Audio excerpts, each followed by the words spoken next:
রিসিপ্টটা দেখি। এটার কোনো হিসাব আছে? আমাদের একজন মানে বড় ভাই আছে। আমাদের এখানে আজকে কোনো মেকআপ করতে হবে। এরা প্রতারক। রাজধানীর বাংলা মোটর সিগন্যালে গাড়িগুলো থামতেই দুজন তরুণী গাড়ির সামনে যেয়ে কিছু একটা বলছে, তবে হাতে রশিদ বই। কৌতূহলবশত কাছে গেলে ক্যামেরা দেখে ওরা সটকে পড়তে চায়। সটকে পড়া দেখে জানার আগ্রহ বেড়ে যায়। কাছে গিয়ে জানতে চাইলে তারা জানায় তাদের কর্মকাণ্ড সম্পর্কে। যে আমরা এইভাবে গরিব দুঃখীদের খাবার বিতরণ করে থাকি। হ্যাঁ স্যার। বিতরণ করেন, এটা মানে আপনাদের প্লেসটা কোথায়? আমাদের প্লেস না। আপনারা এক এক জায়গায় যান? হ্যাঁ স্যার, আমরা এক এক দিন আমরা স্টুডেন্ট হিসাবে এক এক দিন এক এক স্টুডেন্টরা এক এক জায়গায় যেয়ে মানে এইভাবে কাজ করে থাকি। রাস্তার আশেপাশে যারা গরিব দুঃখী স্যার খাবার খেতে পারে না, আমরা তাদেরকে সহযোগিতা করি। এটা হচ্ছে একদিন আর 2 দিনের একটা ক্যাম্পিং হচ্ছে মানুষের খাবার বিতরণের জন্য। 2 দিনের ক্যাম্পেইন? জি। কবে করবেন এটা? লাস্ট আমরা করেছি, আপনারা ফেসবুক পেজ আপনি বলতেছেন করেছেন, এ বলতেছেন করবে। ক্যাম্পিং করা হচ্ছে একদিন আর 2 দিনের। তাদের কথাবার্তায় বেশ অসঙ্গতি থাকায় জানার আগ্রহ আরও বেড়ে যায়। এগুলো হচ্ছে আমাদের একজন মানে বড় ভাই আছে, ওনার কাছে জমা করা হয়।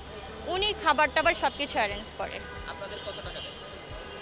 না, আমাদের তো টাকা দেওয়া হয় না, জাস্ট আসা এবং যাওয়া বাবদ 100 এমন টাকা দেওয়া হয়। 100 টাকা দেন। আর হচ্ছে আমরা এইভাবে থাকি স্যার। আমরা তো ভালো কাজের জন্য কাজটা করতেছি স্যার, আমরা ভালো কাজের জন্য করছি। আমরা যে আসি ওই ভাড়াটা, যাওয়ার ভাড়াটা আর খাবার খরচ, আর কিছু দেয় না আমাদেরকে। না, খুব ভালো করে কিছু জেনে আসিনি। না, আমি পেজটা দেখেছি।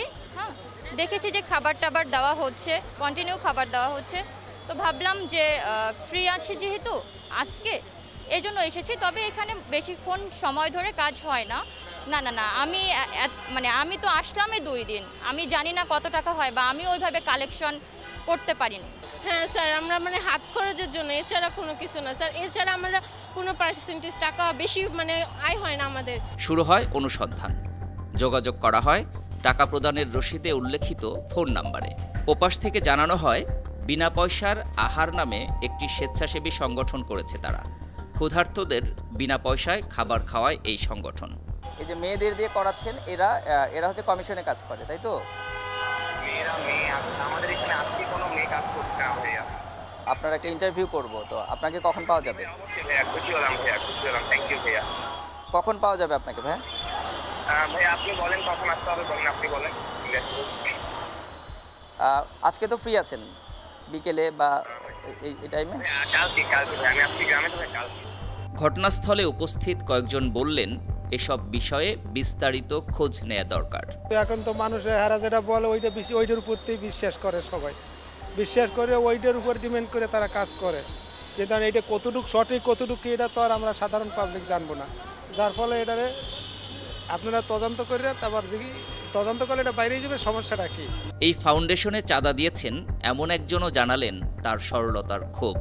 আমি ফার্স্টে ভাবছিলাম যে এরা গরিব দুঃখিনী মানুষের জন্য খাবার বিলানোর জন্য মানে টাকা উঠাচ্ছে, এটার জন্যই মানে ওখান থেকে আমার থেকে টাকাটা নিল আর কি।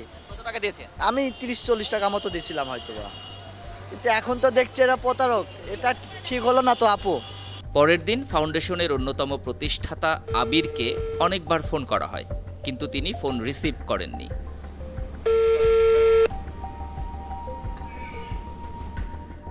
পরে টাকা প্রদানের রসিদে উল্লেখিত অফিসের খোঁজে রাজধানীর খিলগাঁওয়ে গেলে পরিষ্কার হয় ধোঁকাবাজি।